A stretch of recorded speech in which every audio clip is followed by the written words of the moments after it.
Hello guys and welcome to this video. In this one we are going to see how we can do things in a repetitive way. We are basically going to be looking at looping constructs we have in CMake.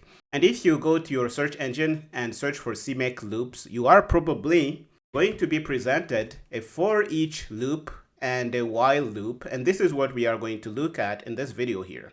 Okay, a for each loop, just like in any other programming language I have had a chance to use in my career, here is a simple example of what we can use a for each loop for. We have a set of names stored in a list, and the list name is names as you can see here. So what we want to do is to loop through this list and print each name we come across, something very common in programming languages out there. So we can say for each specify the name of the list. Okay, we are basically saying for each name in our list of names, and as we loop through here, we're going to be printing the names that is stored in this name variable in the current iteration of this looping that we are doing here. This is really all I have to say about this. If you have ever programmed before, be it in C, C++, Python, you probably have seen a construct like this. And if we loop here, it's going to be printing these names on the console using the message command. Another construct we have is a while loop. And in the while loop, you have much tighter control on how the loop stops. So the way the while loop works, you have to explicitly provide a condition for stopping the looping. And we do that by passing the condition here. So here we are trying to do the same thing by using a while loop. We have our list here. We can get the length of the list. You already know about this command, and the length is going to be stored in this variable. And we will set up another variable named counter that we will be using to control how many times we are looping. In the loop here, we say while counter is less than the number of names we have in our list. Okay, while that's true, we will fall in this block here. Notice that we have while and end while. This is something you need to do. I think it is the same for each. Okay, you see we have for each and we have end for each. Don't forget about these. Again, coming back to while, inside this block, what we do is get the name at a given index. You already know this command, we have used it.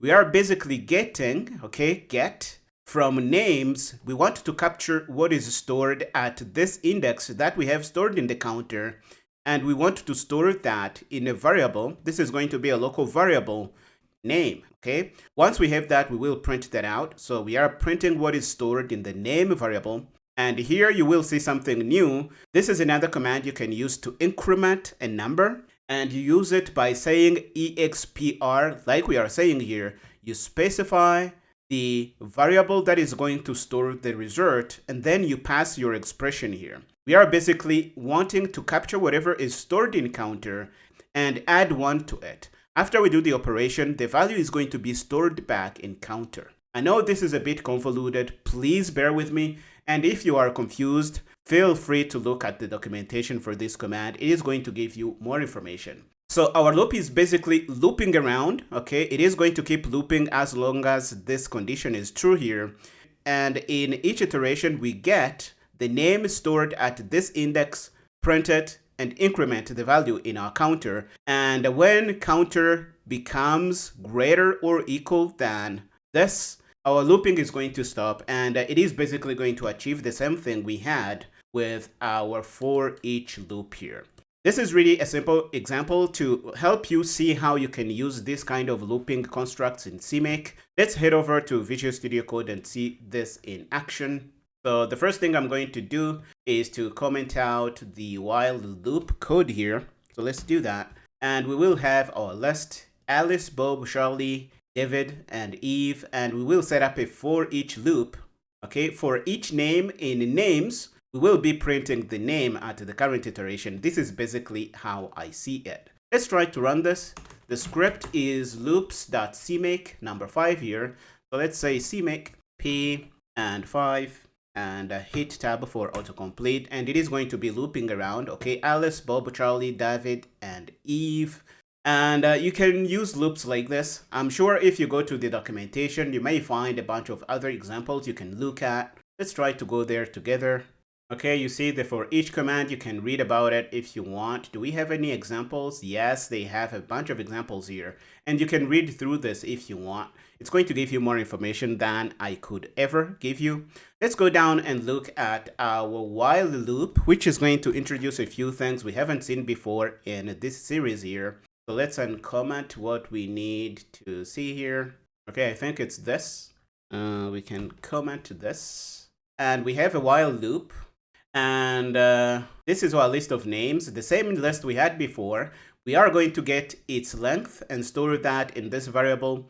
Once we have it, we set up a counter. We are going to loop as long as counter is less than num names. Again, notice that in the condition here, we are not evaluating what is stored in the variables. We are passing the variable names.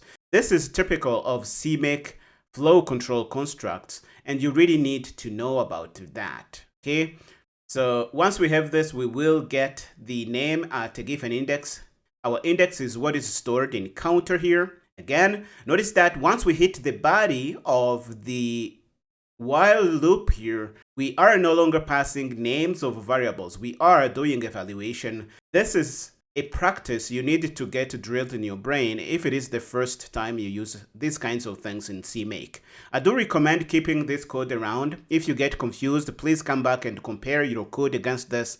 You are probably going to find the difference, but don't get confused by this, please. This is a huge time waster.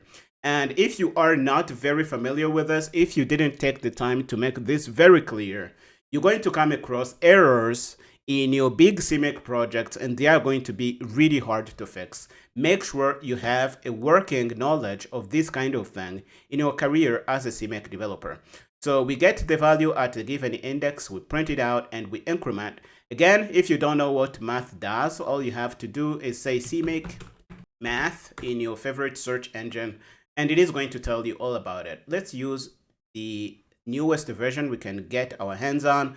This is going to evaluate a mathematical expression. You can pass expr, you pass the variable, you pass the expression. If you want, you can even specify an output format, but I am not going to go into that. You see here, they have a few examples. This is something you can do.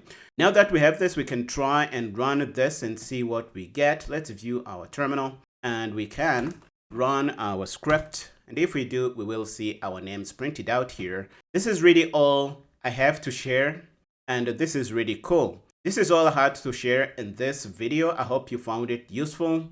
I am going to stop here in this one, and I will see you next time.